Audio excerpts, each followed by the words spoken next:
My friends, when the skyline of a nation falls, it doesn't just collapse in stone and glass, it collapses in meaning, in confidence, in the illusion of permanence. Today, as Tel Aviv burns and the smoke from a fallen skyscraper fills the sky, we are witnessing not merely destruction, but a revelation. It is the moment when the world's balance of fear begins to shift. For decades, Israel has been portrayed as untouchable, a fortress of technology, defense systems, and Western backing. But what happens when that fortress is pierced? What happens when the most heavily guarded airspace in the Middle East fails to intercept a missile launched by a movement the world has dismissed as poor rebels? The answer, my friends, is unfolding before our very eyes. This is not just an attack on a building. This is an attack on the idea that power can exist without consequence. The Houthis, a movement born out of war, poverty, and relentless foreign intervention, have just delivered a message louder than any speech, clearer than any policy statement. The world's underdogs are no longer powerless. The skyscraper that once symbolized Israel's financial rise, its connection to Western capital, and its status as a regional powerhouse, now lies in ruins. It's not just concrete reduced to dust. It's the myth of untouchability shattering into 1,000 pieces, and beneath those ruins lies a deeper truth. That empire, no matter how sophisticated, cannot suppress resistance forever. So tonight I invite you to look beyond the headlines, beyond the flames, beyond the horror. What we're witnessing is history correcting itself, violently, chaotically, and inevitably. This strike, launched by the Houthis from Yemen, is more than a military achievement. It's a geopolitical earthquake. For years, Yemen has been subjected to a devastating blockade, airstrikes, and famine, while the world's powers stood by, profiting from arms sales and oil politics. Yet in this asymmetry, the oppressed have learned to fight back, not just with weapons, but with the symbolic destruction of what represents global inequality. Let's understand what Tel Aviv's skyline really stands for. It's not just architecture. It's a monument to financial capitalism, to the merger of military power and economic might. It's where investment firms, tech giants, and defense contractors converge. When that tower fell, it was as if the world's neoliberal order trembled, a sign that military superiority cannot buy moral legitimacy. For Israel, this marks a turning point. It's a wake-up call that walls, drones, and iron domes cannot defend against the consequences of long-term injustice. And for the West, especially the United States, it's a moment of reflection. Washington has built its empire by outsourcing violence, funding allies, and manipulating global narratives. But when the oppressed strike back, the myth of stability collapses. Economically, the repercussions are immense. Markets react to fear, and fear is spreading fast. Investors are pulling out, oil futures are rising, insurance premiums for Middle Eastern trade routes are spiking. A single missile has achieved what years of diplomacy could not. It has shaken the very structure of confidence that global capitalism relies upon. This is what I've warned about for years. When inequality reaches its breaking point, resistance does not come in polite petitions. It comes in fire. When a skyscraper falls, it's not just a building that collapses, it's an entire belief system that begins to shake.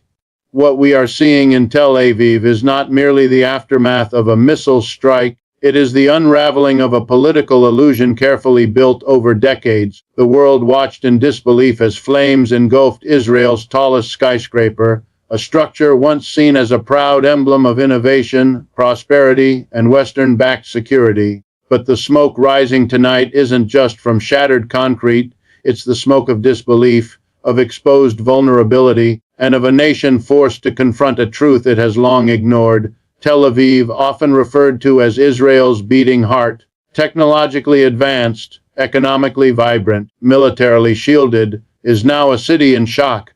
The strike came with precision and intent.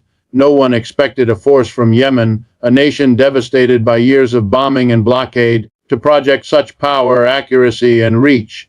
The question echoing through media studios, military offices, and financial institutions tonight is simple. How did this happen? How could one of the most sophisticated defense systems in the world supported by U.S. intelligence and Western technology, fail so dramatically in preventing this attack? And that question, that sense of disbelief, is precisely where the power of this event lies. It has shattered not only a skyline but a mindset. For years, Israel has been portrayed as untouchable, its cities wrapped in layers of military supremacy. But when that illusion breaks, even for a moment, it changes everything. Suddenly, the idea of invulnerability fades, and the narrative of dominance begins to crumble under its own weight. This strike is not just about military strategy, it's a message delivered in fire. It speaks of resistance in a region long silenced by external power. The Houthis, once dismissed as a minor militant group, have just demonstrated that they can reach far beyond their borders. Whether through Iranian support or indigenous innovation, the result is the same. They have changed the calculus of fear. Tel Aviv, for the first time in decades, felt what Sana'a, what Gaza, what countless other cities in the region have felt for years. The sudden, devastating reminder that no one is immune to conflict when injustice becomes policy. The psychological impact may outweigh even the physical destruction. Investors, citizens, and political leaders alike are asking themselves if this could happen again, and if it could, what that means for the region's future. Every great power, every empire, faces a moment when its might is tested not by equals, but by those it once dismissed. This may well be that moment for Israel, and as the dust settles over Tel Aviv, the message rings louder than the explosion itself. In an age where inequality and oppression define global politics, the power of the desperate can no longer be underestimated. What fell tonight was not only a skyscraper, it was the illusion of absolute control. When a nation's most recognizable tower of commerce and modernity collapses, whether through conflict, internal failure, or economic shock, it does not merely remove a piece of architecture from the skyline, it removes a pillar from the collective psyche. Such a structure is never just a building. It is a projection of confidence, a declaration of permanence, and a monument to what a society believes about itself. Its fall exposes the hidden fragilities that power prefers to conceal. The world watches not only the physical descent of steel and glass, but the symbolic unraveling of certainty that accompanies it. For decades, nations have used their skylines as advertisements of success. They tell investors, tourists, and citizens alike that progress is real, that prosperity is durable, that this system works. A single tower can represent thousands of boardrooms, millions of jobs, and untold billions in investment. When that symbol is suddenly gone, every assumption tied to it begins to tremble. Economists immediately start recalculating risk. Insurance markets tighten. The public's faith in safety and stability, those intangible forces that sustain every economy, begins to erode. The real story, however, is not in the steel that buckled, but in the psychology that follows. People who once looked up in pride now look up in uncertainty. Investors who once saw opportunity now see vulnerability. And in that shift, the market's invisible hand starts to hesitate. That hesitation can ripple outward faster than any physical blast, affecting decisions on trade, foreign investment, even the valuation of national currency. In a world as financially interconnected as ours, symbols matter as much as statistics. A nation's tallest or most advanced structure is often an outward expression of its inner belief in continuity. When that expression is shattered, the narrative of strength gives way to a new conversation. Are we truly as secure as we believed? Are our systems resilient or merely confident? These are not technical questions, they are existential ones. From a Marxian perspective, which I often employ in analyzing such crises, these moments reveal how the economic base and the cultural superstructure interact. Capital builds monuments to itself, and when those monuments fall, they expose contradictions that were always present: inequality over concentration of wealth and dependence on military or political dominance for economic legitimacy. The fall of a symbol can thus become a mirror reflecting not just loss but truth. For the political establishment, the challenge becomes immediate. Leaders must restore confidence not only through reconstruction, but through narrative control. They must convince the world that the system remains unshaken, that production will continue, that capital will return. But confidence cannot be rebuilt with rhetoric alone. It requires addressing the structural injustices that such a collapse often reveals. In every historical era, there comes a moment when a monument to wealth becomes a monument to warning. The greater the height, the deeper the questions that arise when it falls. And what lingers in the public consciousness is not simply the sight of ruin, but the unsettling awareness that prosperity built without justice stands on foundations as fragile as glass.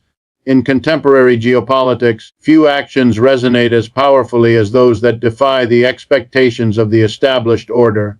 When a movement or a group, long underestimated, demonstrates its capacity to influence outcomes beyond its immediate environment, it challenges not only the strategic assumptions of states, but also the narratives that global media and economic institutions have carefully constructed. The Houthis, as an example of a non-state actor operating within the complexities of the Middle East, illustrate the capacity of relatively resource-constrained actors to project influence in ways that command international attention. Their operational strategy, public messaging, and the symbolic power of their actions create ripples that extend far beyond their territorial boundaries. This phenomenon is not merely military, it is inherently political and economic. When a marginalized actor successfully executes a high-profile operation, it undermines the conventional wisdom that security, wealth, and technological superiority automatically confer immunity. Economists and analysts alike must consider the cascading effects such an event has on markets, investor confidence, and the perception of risk in global trade. A single, well-executed demonstration of capability can shift not only regional calculations, but also influence global financial decisions, insurance rates, and the movement of capital. Moreover, these actions carry a narrative weight that often outweighs their immediate tactical consequences. For decades, certain movements have been portrayed as peripheral or inconsequential, their grievances ignored in international discourse.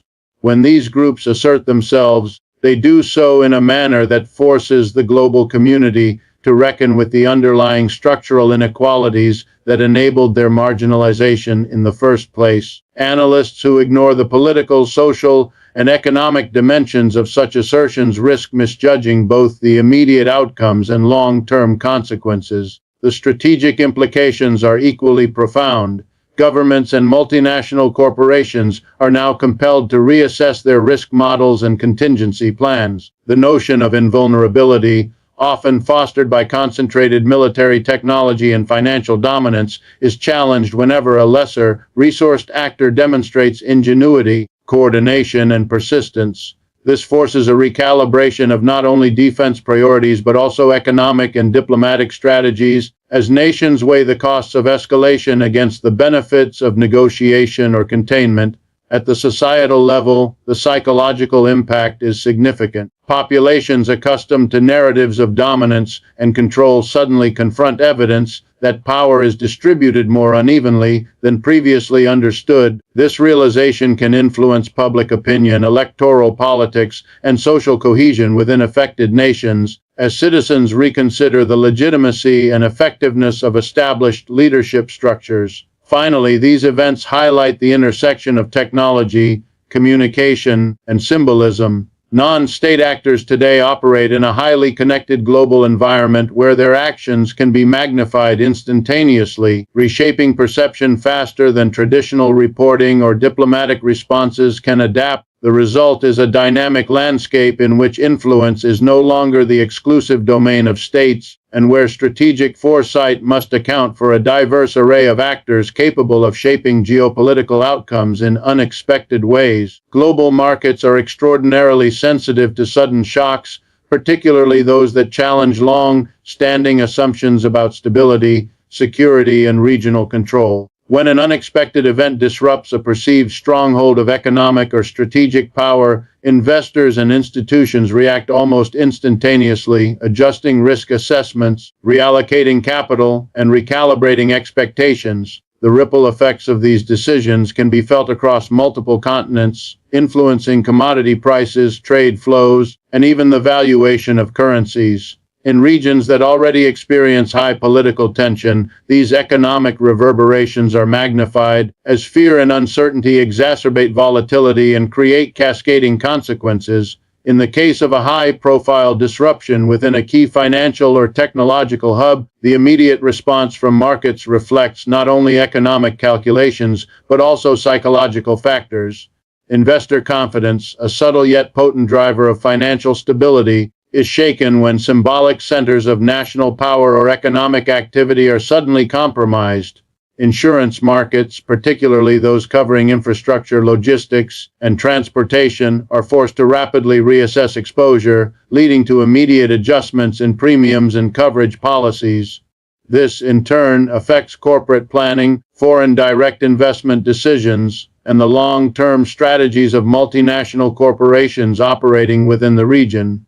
The consequences extend beyond the domestic sphere, influencing global trade networks and energy markets. In regions that serve as hubs for critical commodities, any disruption, real or perceived, can trigger fluctuations in prices, speculative activity, and supply chain recalibrations. Traders, hedge funds, and institutional investors respond to these signals with remarkable speed, demonstrating the interconnected nature of modern global finance. Even a geographically localized event can, therefore, precipitate international economic reverberations, reflecting how perceptions of risk have become as influential as actual risk itself.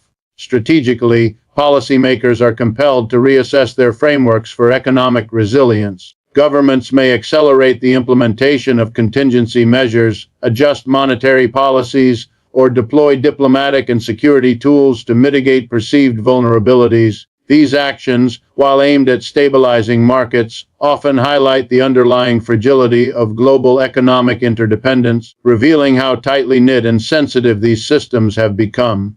In essence, a single high-impact event can illuminate systemic weaknesses that would otherwise remain obscured until a more severe crisis occurs.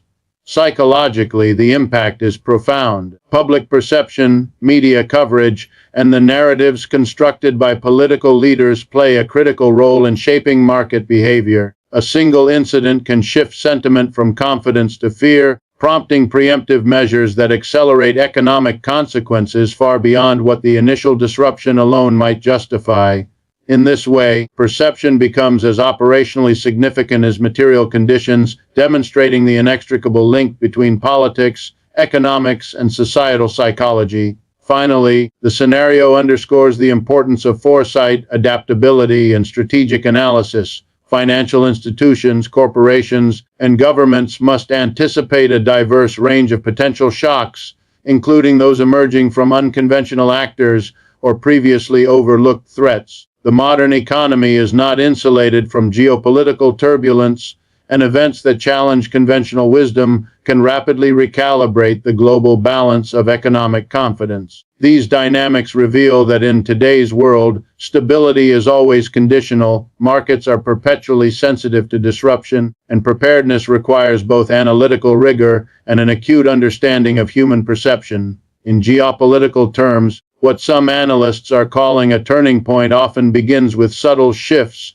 that quickly escalate into systemic recalibrations. When established powers face challenges from unconventional sources, whether through political maneuvers, economic disruptions, or symbolic actions, the implications extend far beyond the immediate theater of events. In regions long dominated by a single state's military and economic influence, any visible challenge forces policymakers, strategists, and observers to reassess assumptions that have guided policy for decades. Such moments demand a critical examination not only of tactical responses, but also of the underlying structural dynamics that permitted these vulnerabilities to exist in the first place. The capacity of an under-resourced actor to generate impact disproportionate to its apparent strength is particularly destabilizing for global narratives about power and control. For decades, institutions, media outlets, and international actors have framed regional conflicts in ways that emphasize the dominance of certain states while marginalizing the capabilities of others. When these assumptions are overturned, it generates not just tactical surprise but also strategic uncertainty. The ripple effect spreads into global policy circles, as governments must reevaluate alliances, contingency plans, and the broader architecture of influence in a region once considered stable under their control. From an economic perspective, the implications are equally profound. Capital flows are acutely sensitive to perceived stability, and sudden demonstrations of asymmetric power introduce volatility into markets that were previously assumed to be insulated from localized disruptions. Investors and financial institutions are compelled to adjust risk models, which can shift interest rates, asset prices, and currency valuations. Even sectors not directly affected by the event can experience indirect consequences, as confidence is often a fragile, self-reinforcing element of economic systems. A single unexpected action can therefore have consequences that reverberate across sectors, nations, and continents. Strategically, established powers face a dilemma: respond with escalation and risk further destabilization, or recalibrate policies to acknowledge the agency of actors previously deemed marginal. Both paths carry costs and signal to the international community how adaptable or inflexible the prevailing order truly is. The mere perception that an actor can influence outcomes beyond its immediate capacity challenges the assumption that military and economic superiority equates to uncontested control. It highlights that influence is not absolute, and that legitimacy and resilience often hinge on broader political, social, and economic factors rather than raw power alone. The societal and psychological dimensions cannot be overstated. Populations within the challenged state, as well as in the broader region, reassess perceptions of security, governance, and leadership competence. Public discourse shifts as citizens grapple with the reality that control is contingent, that vulnerability exists even in areas once considered fortified, and that the narratives of invincibility may have been overstated.